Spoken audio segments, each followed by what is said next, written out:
તો હવે નજર કરીએ સુપરફાસ્ટ સમાચાર પર। અમદાવાદમાં ઘૂસણખોરો સામે સૌથી મોટી કાર્યવાહી। ચંડોળા તળાવ પાસે આવેલા 150થી પણ વધારે ગેરકાયદે બાંધકામ પર બુલડોઝર ફર્યું।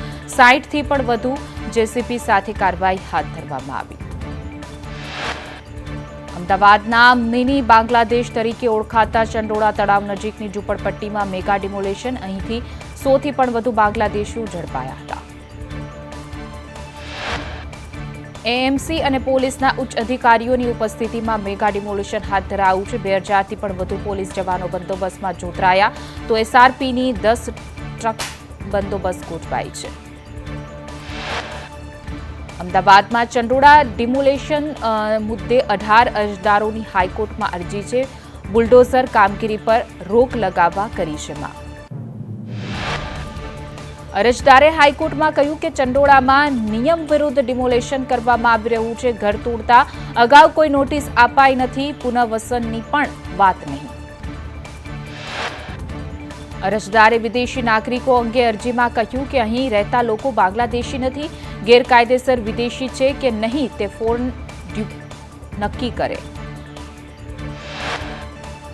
અમદાવાદના ચંડોળા તળાવ વિસ્તારમાં ગેરધંધા ચાલતા મહેબૂબ પઠાણ ઉર્ફે લલ્લા બિહારીની ધરપકડ કરવામાં આવી છે। બાંગ્લાદેશી મહિલાઓ પાસે કરાવતો હતો દેહ વેપાર। લલ્લા બિહારીના પુત્ર ફતેહને પણ ક્રાઇમ બ્રાન્ચે ઝડપી પાડ્યો છે। પોલીસે પ્રોસ્ટિટ્યુશન્સ અને ફોર્જરીનો ગુનો નોંધ્યો છે। બંને વિરુદ્ધ ગેરકાયદે વીજ જોડાણનો પણ ગુનો નોંધાયો છે। અમદાવાદના ચંડોળામાં સામ્રાજ્ય ધરાવતા લલ્લા બિહારીના ઘરેથી મળ્યા દસ્તાવેજો પુરાવા। ઘૂસણખોરોને ક્યાં રાખવા તેની યાદી પણ મળી।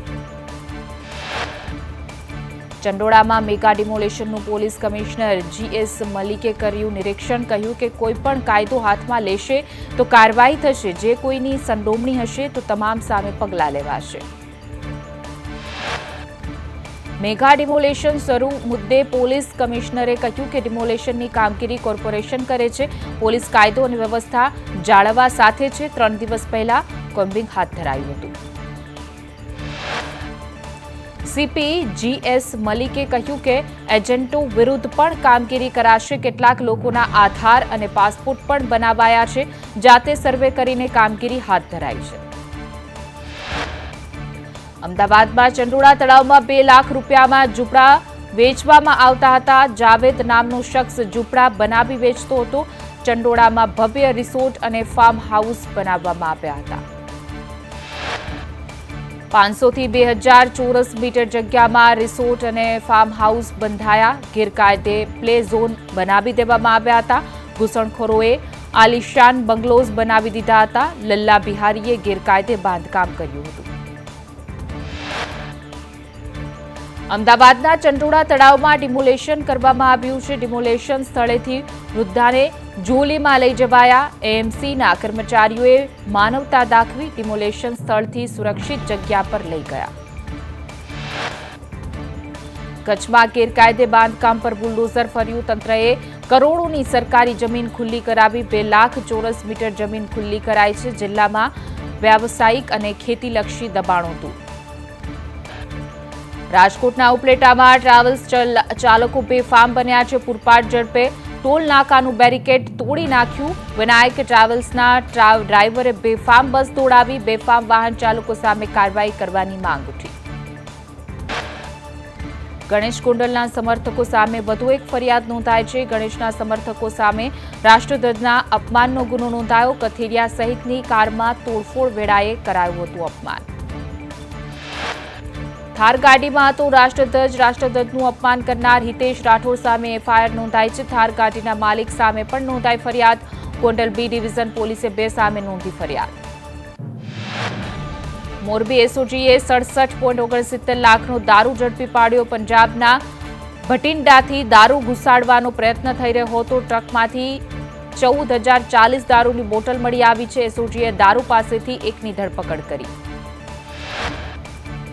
ભાવનગરના ઉમરાળામાં રોગચાળો વકર્યો। રેવા ગામે સપ્તાહમાં ડેન્ગ્યુના 60 કેસ નોંધાયા છે। ડેન્ગ્યુના કેસમાં વધારો થતા તંત્ર હરકતમાં આવ્યું। રેવા ગામમાં 2 દિવસમાં ડેન્ગ્યુના 40 કેસ। કેશોદમાં સગા બાપે દીકરી સાથે દુષ્કર્મ આચર્યું. માતા બહેનને મારી નાખવાની ધમકી આપી. સગીરાએ માતાને જાણ કરતા ફરિયાદ નોંધાઈ. કેશોદ પોલીસે કાર્યવાહી હાથ ધરી.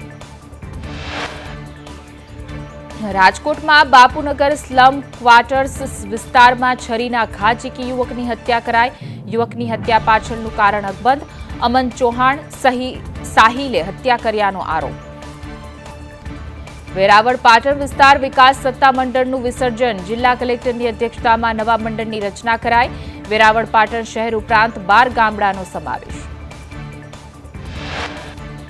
સોમનાથ શહેરી વિકાસ સત્તા મંડળની રચના કરાઈ. વેરાવળ પાટણ નગરપાલિકા ડારી ગામનો સમાવેશ. છાત્રોડા, ડાભોર, તાતીવેલા, ભાલપરા, સવની, સોનારિયા, બાદલપરા, કાજલી ગામનો સમાવેશ. સાવરકુંડલા એપીએમસીના ડિરેક્ટર અંકુર રામણીએ ગળાફાંસો ખાઈ આપઘાત કર્યો. પત્ની રિસામણે હોવાથી આપઘાતની આશંકા. મૃતક અંકુર રામાણીની સુસાઇડ નોટ પણ મળી આવી. ગીર સોમનાથમાં કરોડોના જમીન કૌભાંડમાં સર્વે નંબર 842 બમાં વિકાસ પરવાનગી રદ. વેરાવળ નગરપાલિકામાં કૌભાંડ આચરાયું હતું. કૌભાંડ સામે આવતા પાલિકાએ મંજૂરી રદ કરી. ડીએલઆર કચેરીએ 4 લોકો સામે નોંધાઈ ફરિયાદ. અતુલ ઠકરાર, હિતેશ ઠકરાર સામે ફરિયાદ છે. મનોજ ઠકરાર, હંસાબેન પોપરા સામે પણ ફરિયાદ. સુરતના કિમમાં સાઈ દર્શન ડાઇંગ મિલના બોઇલરમાં આગ લાગી. બોઇલરના ઓઇલ ટેન્કમાં આગ લાગતા દોડધામ મચી ગઈ હતી. 2 ફાયર ફાઇટર દ્વારા આગ પર કાબુ મેળવવામાં આવ્યો. સુરતના અડાજણમાં બ્રહ્મ સમાજ દ્વારા ભગવાન પરશુરામની જન્મ જયંતિની ઉજવણી કરવામાં આવી. પરશુરામની પ્રતિમાને શાસ્ત્રોવિધિ સાથે પૂજા કરી. આતંકી ઘટનામાં મૃતકોને શ્રદ્ધાંજલિ પણ આપવામાં આવી. રાજ્યભરમાં કાળઝાળ ગરમીનો પ્રકોપ યથાવત છે. આજે સૌરાષ્ટ્ર કચ્છમાં હીટવેવની આગાહી. કચ્છ, મોરબી, સુરેન્દ્રનગર, રાજકોટમાં યલો એલર્ટ છે. પશ્ચિમથી ઉત્તર પશ્ચિમ તરફ પવન ફૂંકાયા. 11 જિલ્લાઓનું તાપમાન 40 ડિગ્રીને પાર. રાજકોટમાં ગરમીનો ભયંકર પ્રકોપ યથાવત છે. રાજકોટમાં તાપમાનનો પારો 46 ડિગ્રીને પાર. રાજકોટ 46.2 ડિગ્રી તાપમાન સાથે સૌથી ગરમ શહેર. Kandla airport 45.1 degree. સુરેન્દ્રનગરમાં 44.8 ડિગ્રી તાપમાન. અમદાવાદમાં 44 ડિગ્રી. ગાંધીનગરમાં 43.2 ડિગ્રી તાપમાન. અમરેલીમાં 44.1 ડિગ્રી. ભાવનગરમાં 42.2 ડિગ્રી તાપમાન નોંધાયું. છોટાઉદેપુરમાં તુવેર દાળના 11 કટ્ટા ઝડપાયા. કપરાલી પાસેથી તુવેર દાળના કટ્ટા પકડી પોલીસને સોંપવામાં આવ્યા. અનાજનો જથ્થો સગવગે કરતો હોવાનો આક્ષેપ. રેશનિંગ દુકાનમાં આપવાના 11 કટ્ટા પોલીસે ઝડપી પાડ્યા. નડિયાદમાં ડીજીપી વિકાસ સહાયની અધ્યક્ષતામાં ક્રાઇમ કોન્ફરન્સનું આયોજન. 7157 અસામાજિક તત્વોની કરાઈ ઓળખ. 373 ગેરકાયદે બાંધકામ દૂર કરાયા. અમદાવાદના ગોમતીપુરામાં અસામાજિક તત્વો બેફામ. વેપારીની લારીના અસામાજિક તત્વોએ તલવાર વડે કર્યો હુમલો. યુવકે ઉછીના રૂપિયા ન આપતા ટપોરીઓનો હુમલો. વડોદરામાં ઇન્કમ ટેક્સનો કર્મચારી લાંચ લેતા ઝડપાયો. સુપ્રિન્ટેન્ડન્ટ નીતિશ ભારતી લાંચ લેતા ઝડપાયો છે. આધાર કાર્ડ, પાન કાર્ડમાં સુધારા માટે માંગી હતી લાંચ. ઈડરમાં દબાણ મામલે કાર્યવાહી ન કરાતા ખેડૂતોમાં રોષ.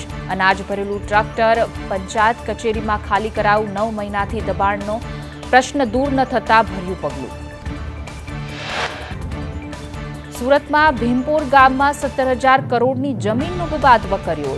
સામુદાયિક સહકારી ખેતી મંડળીની સામાન્ય સભા મળી. ભીમપોર ગામની સભા તોફાની બની. દ્વારકા બરડા ડુંગર સરકારી જમીન પર ગેરકાયદે દબાણ પર ફર્યું તંત્રનું બુલડોઝર. તંત્રએ માલધારી પરિવાર ઓરડાને તોડી પાડ્યા.